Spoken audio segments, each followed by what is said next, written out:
Hello everyone, I am the Weather Dude. Welcome back, and today we are going to be talking about the severe weather that is sweeping across the north central United States now and over the next couple of days as well. So let's get started here with the convective outlook from the Storm Prediction Center, and this basically does tell us the chance of seeing severe weather, in a certain time, right? And the marginal risk means we have like a slight threat, like it's a smaller threat, and then what they call slight, right, is like a more elevated risk. Then it goes like enhanced, moderate, and then high.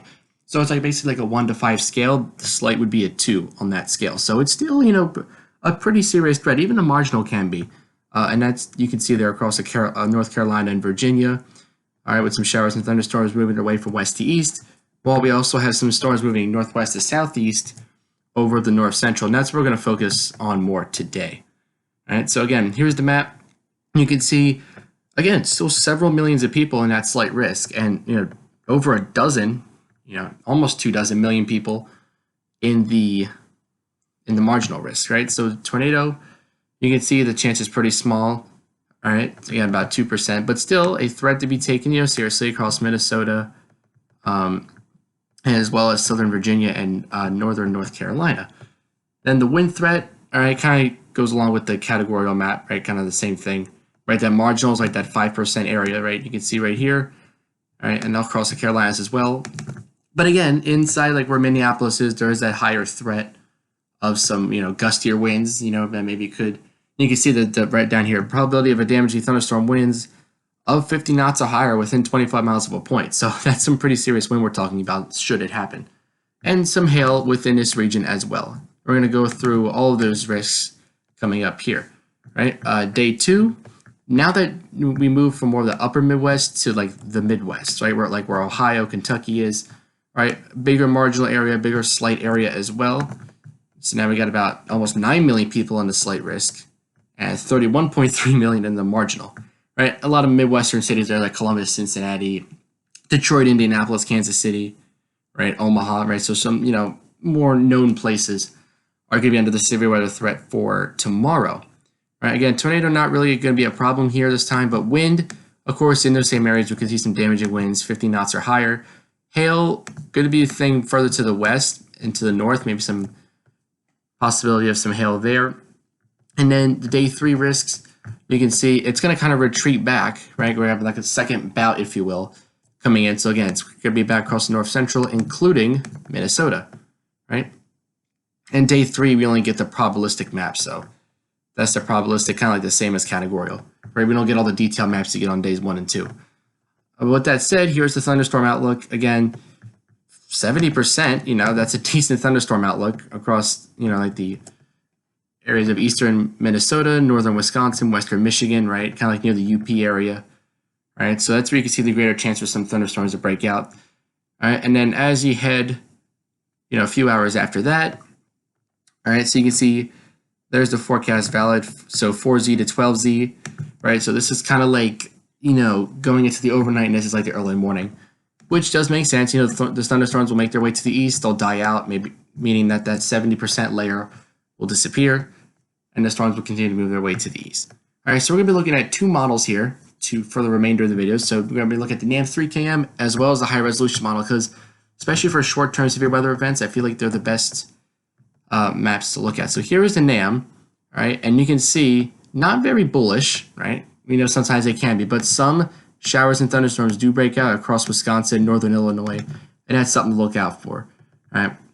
And then you can see sweeping from northwest to southeast, almost trying to form a line, but not really ever getting one. It's kind of like a broken line.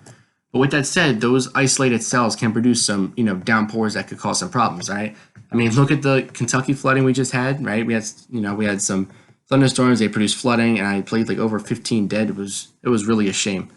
But that's why, when it comes to flooding, when it comes to severe weather, no matter the type of weather, you got to look out, because Mother Nature can be it can wreak some havoc at times. But again, it's gonna be more of a spotty, shower and thunderstorm kind of ordeal here. So heading through later tomorrow into tomorrow night into Tuesday. And what actually pretty interesting with the NAM, they actually kind of form like a backward C, kind of like a line of storms, and you can really see the formation right there and pushing right through Kentucky. All right, and this is like 10 p.m. Tuesday, and now we're into 11, and then midnight. Really an interesting, nice outflow, nice band of thunderstorms that's going to be making its way from north to south. We'll see if that holds up, because in the modeling, if they stay consistent with it, then it kind of just drops into Tennessee and then further down after that. But that's an interesting band that they have going on there, and I feel like that's one of the reasons why Storm Prediction Center said, hey, look out in this area, right in this area for the severe weather. Later Monday into Tuesday. All right, so here we have the mixed layer cape, right? And as you can see through these areas, you're going to see, increased cape. We got a lot of heat in the atmosphere, especially if the sun, if the sun's shining all day, and then later you get those thunderstorms. Classic summer setup, But then watch what happens in the Monday, because remember, Monday is like the larger. This is Monday. Sorry, this is like the larger area that we have the severe weather going on, and you can see the cape gets absolutely crazy on the NAM model, like closing in on 5,000 joules per kilogram, which is a crazy high amount for cape. Like honestly, this yellow, like 2,000 is really all you need. Honestly, you could even get by with 1,000, but 2,000 normally, I mean, there's no set number. I mean, that's just from what I've seen. 2,000 gets you some pretty serious instability, and to produce those thunderstorms. But it can happen with 1,000. It can happen. I've seen it happen with less than that. But to have 5,000 is pretty insane. And we're going to have that around St. Louis, at least according to the NAM model, right? And you can see it's pretty much stretching along this zone, going from Nebraska over into Ohio, kind of like that same region that the Storm Prediction Center had right here, Nebraska all the way into Ohio. So basically, kind of like forming a U, if you will. And so that's the zone that you're going to be looking at. And the Storm Prediction Center probably looked at this model, or they use their model to help them, right? And there you go. Or if they didn't use this model certainly does back up what the Storm Prediction Center is saying, at least.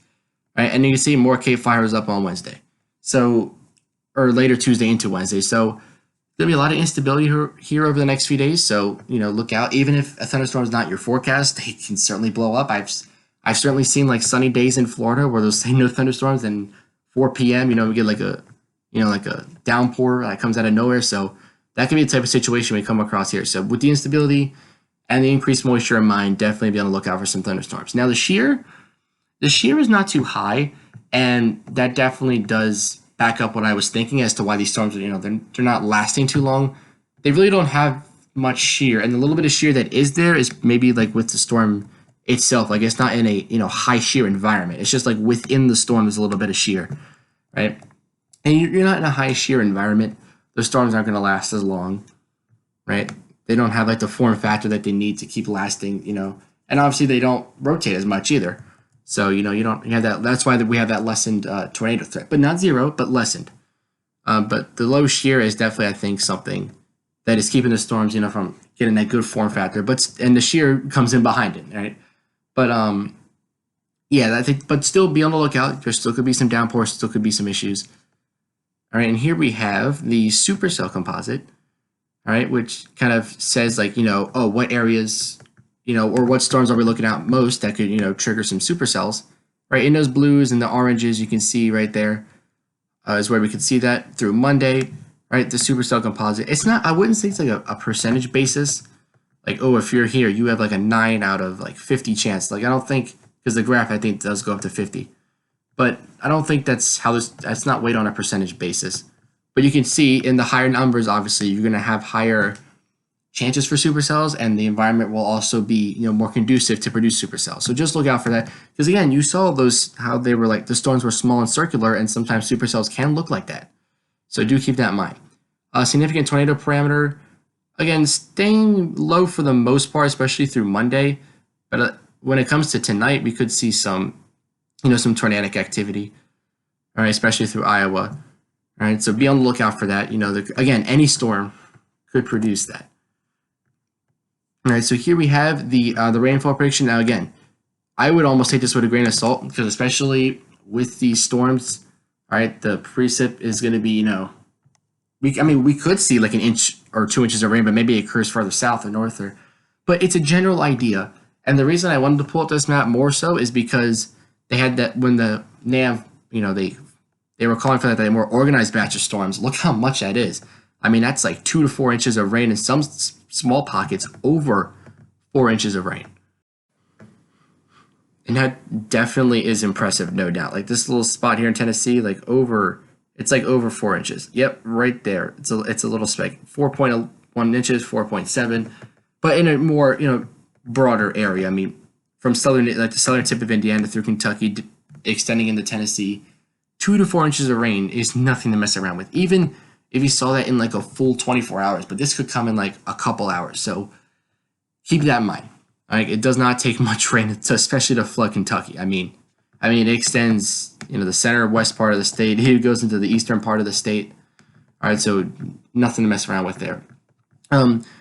Look at the high resolution model here real quick. You can see it through tonight. Now they actually have the storms forming a bit better. Also further west too. I mean, we got I still wouldn't call that a line. I would still call that a broken line, but definitely more convection I can see there.